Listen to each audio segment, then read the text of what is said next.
Winter morning. આજે આપણે good મોર્નિંગની જગ્યાએ વિન્ટર મોર્નિંગ કહીશું, કારણ કે વાતાવરણ પણ સરસ છે. ઠંડીનો ચમકારો ધીમે ધીમે વધી રહ્યો છે. તમે સૌ ત્યાં આ ઠંડીનો આનંદ માણતા હશો એવું હું આશા રાખું છું. અને વહેલી સવારમાં આપણો લેક્ચર હોય છે એટલે કદાચ ઉઠવામાં તકલીફ પણ થતી હશે, અને એવી તકલીફ વેઠીને પણ તમે આજે લેક્ચરમાં ઉપસ્થિત થયા છો એ બદલ પહેલાં તમે સૌ બધાને થેન્ક યુ. હવે વાત કરીશું આજના લેસનની. આજના લેસનની અંદર આપણે જોવા જઈ રહ્યા છીએ વેલી ઓફ ફ્લાવર્સનો સેકન્ડ પાર્ટ, બીજો પાર્ટ. પહેલા પાર્ટની અંદર આપણે હિમાલયની તળેટીઓમાં એની ખીણમાં જે વેલી ઓફ ફ્લાવર્સ, જે કુદરતનું એક અદ્ભુત સર્જન જેને કહેવાય, એ વેલી ઓફ ફ્લાવર્સની વાત કરી હતી. એમાં વેલી ઓફ ફ્લાવર્સ એટલે કે જે ફ્લાવર્સ છે, જે ફૂલો છે, એની ડાયવર્સિટી, વિવિધતા એ ફ્લાવર એ વેલીમાં જોવા મળે છે. હવે આ સ્થળ ઘણું દૂર આવેલું છે અને એનું જે લોકેશન છે એ પણ ખૂબ અંતરિયાળ જગ્યામાં આવેલું છે, અને માટે ત્યાં બધા જઈ શકતા નથી.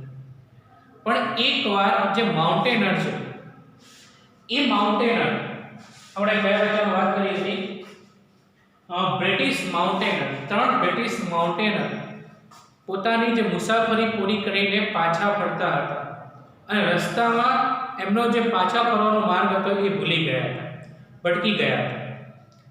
અને એ લોકો આ સ્થળે આવે છે, એમની આંખો ખુલીને ખુલી રહી જાય છે, ચકિત થઈ જાય છે, કારણ કે જ્યાં એની નજર પહોંચે ત્યાં માત્ર ને માત્ર ફૂલો જોવા મળતા હતા.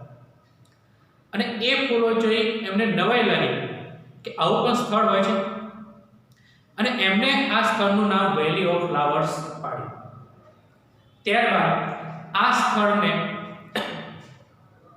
નેશનલ પાર્ક તરીકે પણ જાહેર કરવામાં આવ્યું, અને નેશનલ પાર્ક જાહેર કર્યું. વેલી ઓફ ફ્લાવર્સની વાત કરીએ તો તેમાં અલગ અલગ પ્રકારની વનસ્પતિઓ, ફૂલોની જે વિવિધ જાતિઓ હોય છે ત્યાં જોવા મળે છે. આપણા જે રામાયણ, જે આપણું એક પવિત્ર ગ્રંથ છે રામાયણ, એ રામાયણની અંદર પણ આ સ્થળનો ઉલ્લેખ કરવામાં આવ્યો છે. તમને ખ્યાલ હશે મિત્રો કે રામ અને રાવણની જે લડાઈ થઈ, એ લડાઈ વખતે એકવાર લક્ષ્મણ અને રાવણનો પુત્ર મેઘદૂત બંનેનો આમનો સામનો થાય છે, અને રાવણના પુત્રના એક બાણથી લક્ષ્મણ ઘવાઈ જાય છે, મૂર્છિત થઈ જાય છે. ત્યારબાદ રાવણનો જે વૈદ્ય હોય છે, શું છે, એને ત્યાં બોલાવવામાં આવે છે. એ એનું ચેકઅપ કરે છે, તપાસ કરે છે, અને એમણે સંજીવની બુટ્ટી નામનો એક પ્લાન્ટ છે, એ પ્લાન્ટ એનું પ્રિસ્ક્રિપ્શન કરે છે, એટલે કે એમને સજેસ્ટ કરે છે, સૂચવે છે એની દવા તરીકે. અને એ જે સંજીવની છે એ આટલામાં ક્યાંય જોવા મળતી નથી. છેક ઉત્તરમાં, એટલે કે દક્ષિણથી છેક ઉત્તર ભાગમાં આ સંજીવની જે પ્લાન્ટ છે, જે છોડ છે, એ જોવા મળે છે. તો આ કાર્ય માટે હનુમાનજી તૈયાર થાય છે. હનુમાનજી ત્યાં પવન ગતિએ ત્યાં જાય છે, ત્યાં પહોંચે છે, જોવે છે ચારે બાજુ ફૂલો ફૂલો.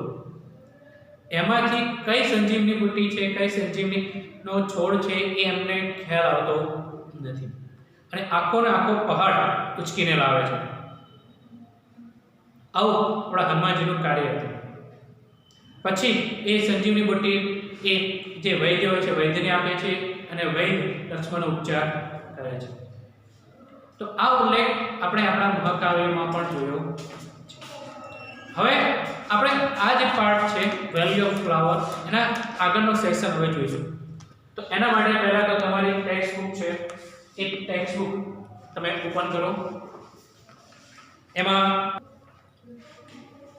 તો હવે તમે ટેક્સ્ટ બુકની અંદર પેજ નંબર 112 એટલે 112 એ આપણે કાઢીશું. એમાં જે ફર્સ્ટ પેરેગ્રાફ છે ત્યાં સુધી આપણે ચલાવ્યું.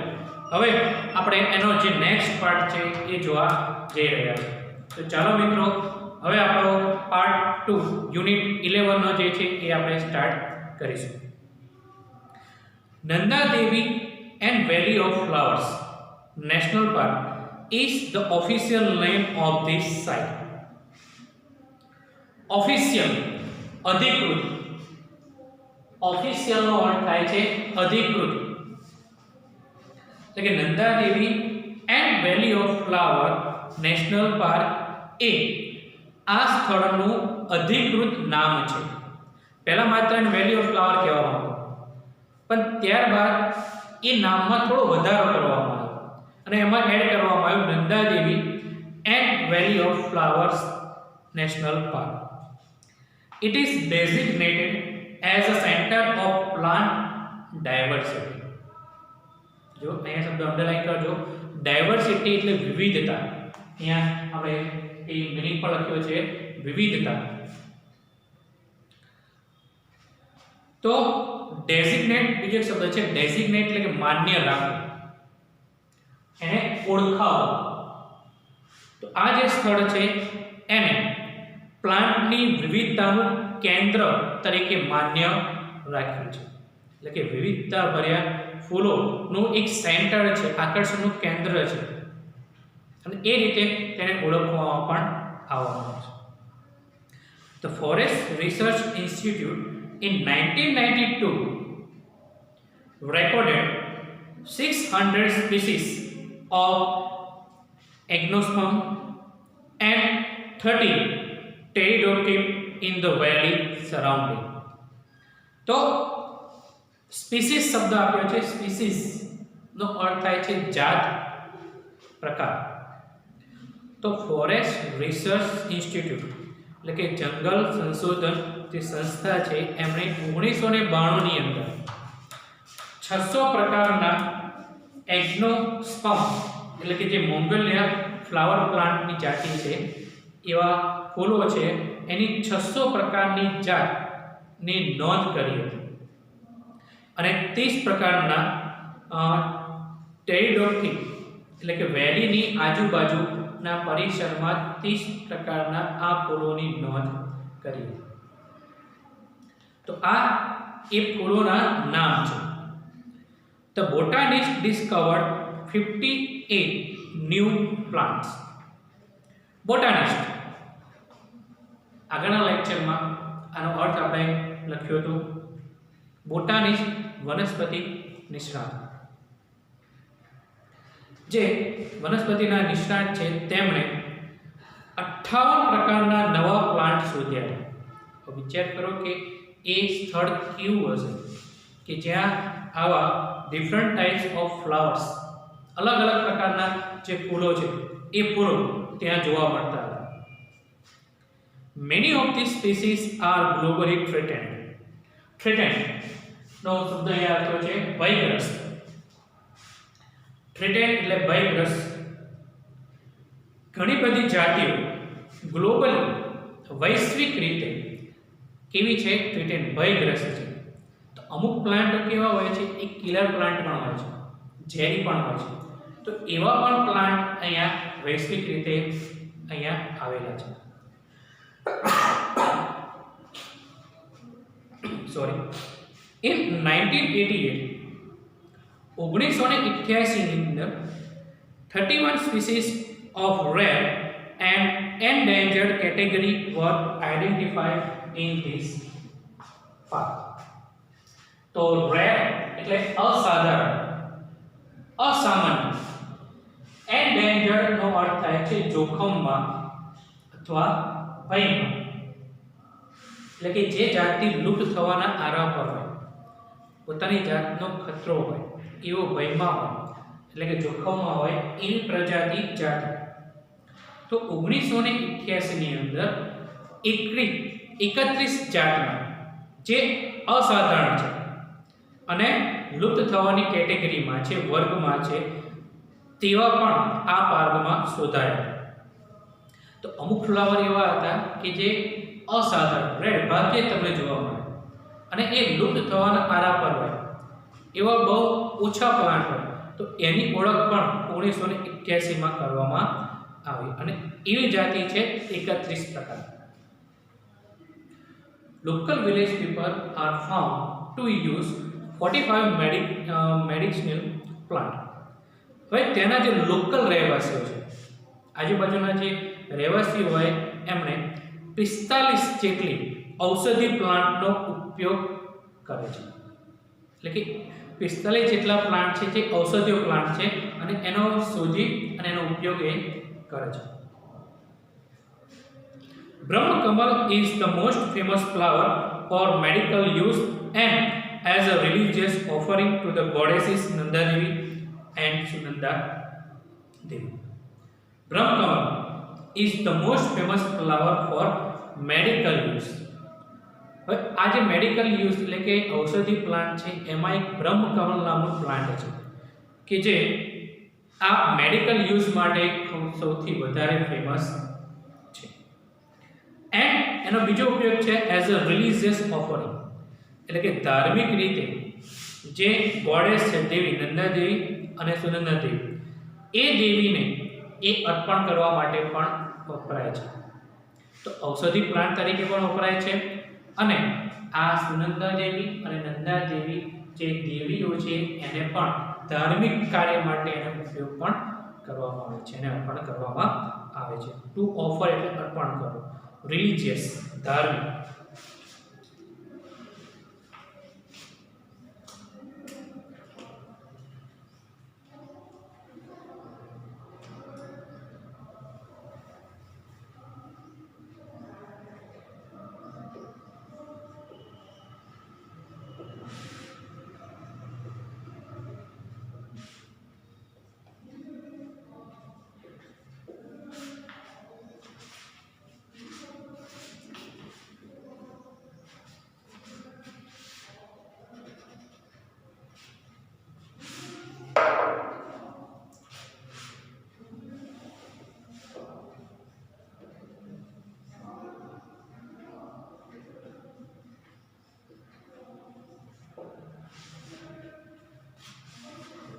અને ગોડેસ એટલે દેવી.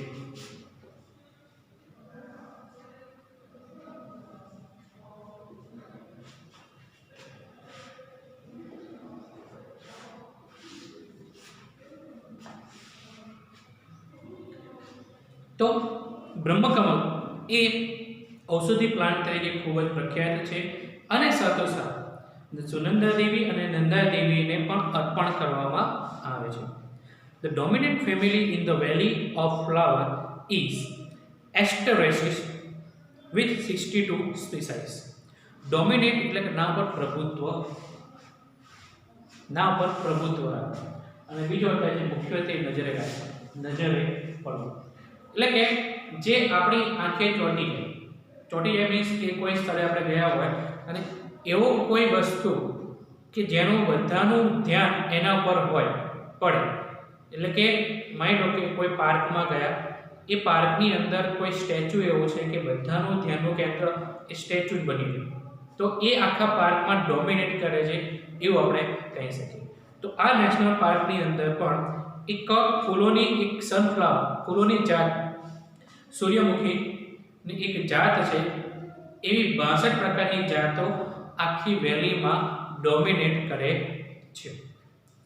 Other beautiful flowers are બીજા કેટલાક સુંદર ફૂલો છે જેમ કે વ્રજલંતી, અજોય, બ્લુ પોપીસ, કન્ફુલિયમ, સાલમપંજા, બરસા, બાલસમ, બરીતી, હલ્દી ફૂલ એટસેટ્રા. તો આ બધી અલગ અલગ ફૂલોની જે જાતો છે એ પણ ત્યાં જોવા મળે છે. The park is rich in fauna. Fauna એટલે કે જે તે પ્રદેશની પ્રાણી સૃષ્ટિ. Fauna પ્રાણી સૃષ્ટિ એટલે જે એરિયા છે, જે પ્રદેશ છે એમાં જે પ્રાણી રહેતા હોય એની આખી પ્રાણી સૃષ્ટિ. તો પાર્ક એ આ પ્રાણી સૃષ્ટિથી કેવો છે? સમૃદ્ધ છે, રિચ છે. A total of 13 species of mammals are recorded and all of them are rare or endangered. તો પહેલો અહીંયા શબ્દ છે મેમલ્સ. મેમલ્સનો અર્થ થાય સસ્તન પ્રાણી, આંચળવાળા પ્રાણીઓ. એની 13 પ્રકારની જાતો અહીંયા નોંધવામાં આવી હતી અને બધી જાતો કેવી છે? રેર, એટલે કે ભાગ્યે જોવા મળે એવી, અસાધારણ, અસામાન્ય અને એન્ડેન્જર એટલે કે જોખમમાં હોય તેવી. તો 13 મેમલ્સની 13 પ્રકારની જાતો એ નોંધવામાં આવી છે અને તે ખૂબ જ અસાધારણ અથવા લુપ્ત થવાની આરા પર છે અથવા જોખમમાં છે. There are snow leopards. જે બરફનો લેપર્ડ હોય છે તે grey langurs, Himalayan blackberry bears, red fox, Himalayan weasels, musk deer, gorals, thars, barrels, all blue sheep, flying squirrels, etc. તો આ તેની પ્રાણી સૃષ્ટિ છે. તો સ્નો લેપર્ડ છે દીપડો, લંગૂર એટલે ગ્રે કલરના વાંદરાઓ, હિમાલયના જે કાળા રીંછ હોય છે તે, રાણ શિયાળો, વેસલ્સ એટલે નોળિયાઓ, મસ્ટ ડિયર એટલે કે એ પ્રકારના એક હરણ, ગોરલ્સ, થાર, બારસ, ઉડતી ખિસકોલીઓ. આ બધા તેની પ્રાણી સૃષ્ટિ છે અને તે આ પ્રાણી સૃષ્ટિ ત્યાં ચારે બાજુ તમે જોઈ શકો છો, ત્યાં જોવા મળે છે. મોર ઓવર, તદુપરાંત 140 species of birds are seen in this park. તો ત્યાં પ્રાણી સૃષ્ટિ તો સમૃદ્ધ છે, અલગ અલગ પ્રકારના પ્રાણીઓ પણ તમને ત્યાં જોવા મળે છે. તે ઉપરાંત અહીંયા 114 પ્રકારના પક્ષીઓ પણ તમે આ પાર્કમાં જોઈ શકો છો અથવા જોવો છો. The main attraction are Himalayas vulture,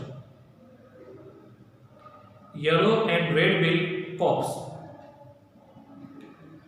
Cochlus pheasants, monal pheasant, yellow-napped woodpecker, blue-throated barbet and snow pigeon.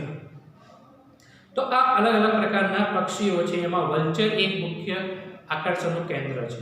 Vulture એટલે કીડી, પીળા અને લાલ ચાંચવાળા કાગડાઓ, કોકલાસ ફિન્સ એટલે કે એક પ્રકારના તેતર, યલો નેપ વુડપીકર એટલે કે જે યલો કલરનું છે વુડપીકર એટલે લખડ હોય તે, બ્લુ થ્રોટેડ બાર્બેટ એ પણ એક પ્રકારનું પક્ષી છે, સ્નો પીઝન એટલે કે બર્ફીલા જે પીઝન હોય છે, કબૂતર હોય છે તે. તો આ પ્રકારના પક્ષીઓ પણ ત્યાં એના મુખ્ય કેન્દ્ર આકર્ષણ બની રહ્યું છે. There are several varieties of reptiles. Reptiles એટલે કે પેટે ચાલતું પ્રાણી. રેપ્ટાઇલ એટલે જે પેટે સરકે છે, સરીસૃપ જેને કહેવામાં આવે છે, સાપ જેવા પ્રાણીઓ, બટરફ્લાય પતંગિયાઓ એન્ડ અધર ઇન્સેક્ટ ટુ. તો અહીંયા કેટલાક પ્રકારના વેરાયટી એટલે કેટલાક વિવિધતાવાળા સાપ, પતંગિયાઓ અને બીજા જે જીવજંતુઓ છે એ પણ અહીંયા જોવા મળે છે, અહીંયા છે. તો અહીંયા આપણે વાત કરી કે આ સ્થળ એ માત્ર ફ્લાવર માટે જ નહીં, ત્યાં વેલી ઓફ ફ્લાવર છે, વિવિધતા ડાયવર્સિટી ઓફ ફ્લાવર્સ છે, તે ઉપરાંત એમાં અલગ અલગ પ્રકારના પ્રાણી સૃષ્ટિ પણ તમને ત્યાં જોવા મળે છે. અને પ્રાણી સૃષ્ટિની સાથોસાથ જે પક્ષીઓ છે અલગ અલગ પ્રકારના 114 જાતના પક્ષીઓ પણ તમને ત્યાં જોવા મળે છે. The valley remains covered with thick blanket of snow during winter. વિન્ટરના સમયમાં, શિયાળાના સમયમાં આખી વેલી જાણે કે કોઈ જાડી બ્લેન્કેટ જે ચાદર હોય છે, સફેદ ચાદર ઓઢીને સૂતી હોય એવું લાગે છે. એટલે કે શિયાળામાં ચારે બાજુ સફેદ બરફ પથરાયેલો રહે છે. It is in full bloom. Full bloom એટલે કે ખીલવું during July.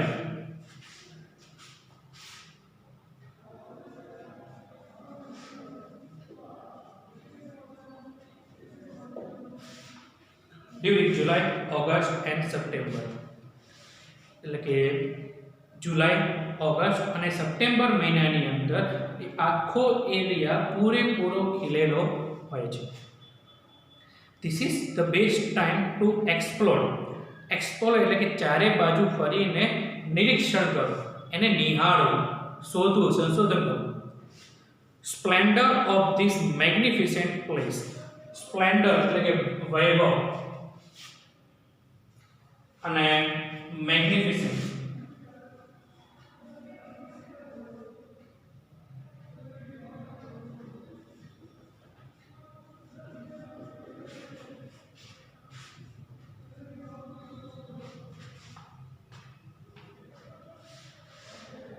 તો આ ભવ્ય સ્થળનો જે વૈભવ છે એ વૈભવને શોધવાનો, એને શોધખોળ કરવાનો આ શ્રેષ્ઠ સમય છે. એટલે કે જુલાઈ, ઓગસ્ટ અને સપ્ટેમ્બરમાં આ ચારે બાજુથી ખીલેલો હોય છે. અને એવા સમયમાં તમે એની મુસાફરી કરો, એને જોવાનો, અથવા જે રસ ધરાવતા વ્યક્તિઓ છે, બોટાનિસ્ટો હોય છે, એ લોકો ત્યાં જાય, માઉન્ટેનર છે, તો એમને સંશોધન કરવા માટેનો સારામાં સારો સમય મળે છે. Pushpavati riverbed is spread 6 kilometre in the valley. તો પુષ્પવતી નામની જે નદી છે એ 6 કિલોમીટર પથરાયેલી છે. સ્પ્રેડ એટલે ફેલાયેલી છે.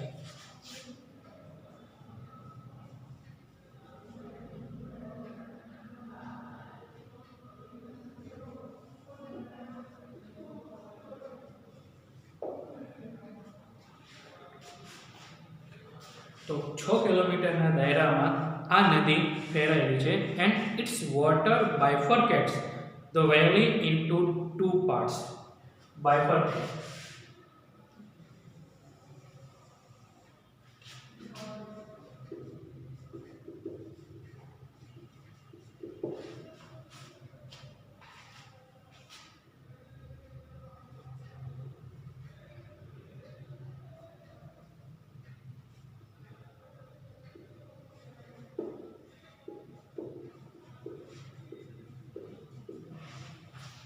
બાયફર્કેટનો અર્થ થાય છે બે ફાંટા પાડવા. તો આ નદી આ વેલીને બે ભાગમાં ફાટા પાડે છે. તો આ જે પુષ્પવતી નદી છે એ નદી 6 કિલોમીટરના દાયરામાં ફેલાયેલી છે અને આ નદીને કારણે વેલીના બે બાયફર્કેટ પડે છે. Dew drops on flowers. Dew drop ઝાકળ બિંદુ.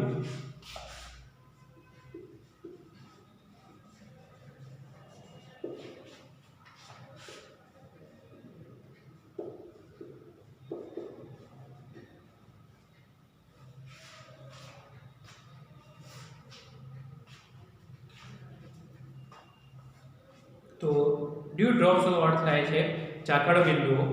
ઓન ફ્લાવર્સ ફૂલો પરના ઝાકળ બિંદુઓ. The rhythmic sound of water.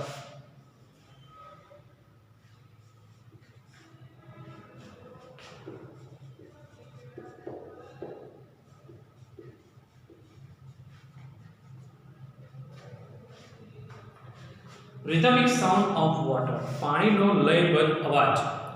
Rich flora and fauna. તો ફ્લોરા મીન્સ અહીંયા આપણે લખ્યો છે વનસ્પતિઓ, તો જે તે પ્રદેશની વનસ્પતિઓ, અને ફોના એટલે જે તે પ્રદેશની પ્રાણી સૃષ્ટિઓ થી સમૃદ્ધ.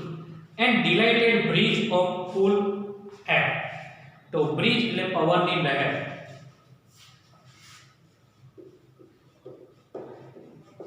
બ્રિજ પવનની લહેર. આપણે જે બ્રિજ હોય છે એ બ્રિજની વાત નથી, અહીંયા પવનની લહેરની વાત છે. ડિલાઇટફુલ આનંદિત ઠંડા પવનની લહેર આર વેઇટિંગ ફોર યુ. તો એ તમારી રાહ જોઈ રહી છે. શું? તો ફૂલો ઉપર જે ઝાકળના જે બિંદુ હોય છે તે પાણીનો લયબદ્ધ અવાજ, સમૃદ્ધ વનસ્પતિઓ અને પ્રાણી સૃષ્ટિઓ, ઠંડા પવનની આનંદિત પવનની લહેર. તો આ બધી વસ્તુઓ તમારી રાહ જોઈ રહી છે. Listen to the call of the valley. and the dream of walking through this valley with your friends. તો આનો જે સાદ છે, જે અવાજ છે એ સાંભળો અને તમારા મિત્ર સાથે તમે વેલીમાં ચાલી રહ્યા છો એવો સ્વપ્ન જુઓ. તો આ સ્થળે જોવું એક સ્વપ્ન સમાન જ છે. ત્યાં તમે જ્યારે જાઓ ત્યારે તમને ખરેખર એવું લાગે કે તમે કોઈ સરસ એક ડ્રીમ જોઈ રહ્યા છો, એક સપનું જુઓ છો ને ત્યાં તમને આ બધી જ વસ્તુઓનો આનંદ માણવાનો મળશે. તો જો શક્ય હોય તો એકવાર આ સ્થળની મુલાકાત લેજો અને આ જે બધી વસ્તુઓ છે એનું નિરીક્ષણ કરજો. મિત્રો અહીંયા થોડાક સ્પેલિંગ બાકી છે એ આપણે અહીંયા લખી લઈએ. બાયફકટ્સ આવી ગયો છે, પછી બાર્બેટ. બાર્બેટ એટલે કે ઉષ્ણકટિબંધનું એક પક્ષી.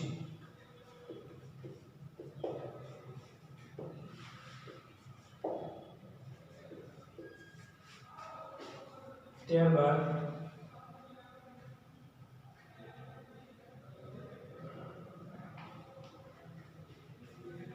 ઓકે, બીજા જે સ્પેલિંગ વર્ડ છે એ લગભગ આપણે આમાં કવર કરી લીધા છે. હવે મિત્રો આપણો આ જે લાસ્ટ લેસન હતો વેલી ઓફ ફ્લાવર્સ અહીંયા આપણે પૂર્ણ કરીએ છીએ. આશા રાખું છું તમને આ લેસનમાં મજા આવી હશે અને આ લેસન તમે બરાબર સમજ્યા હશો. તો thank you so much. Have a nice day.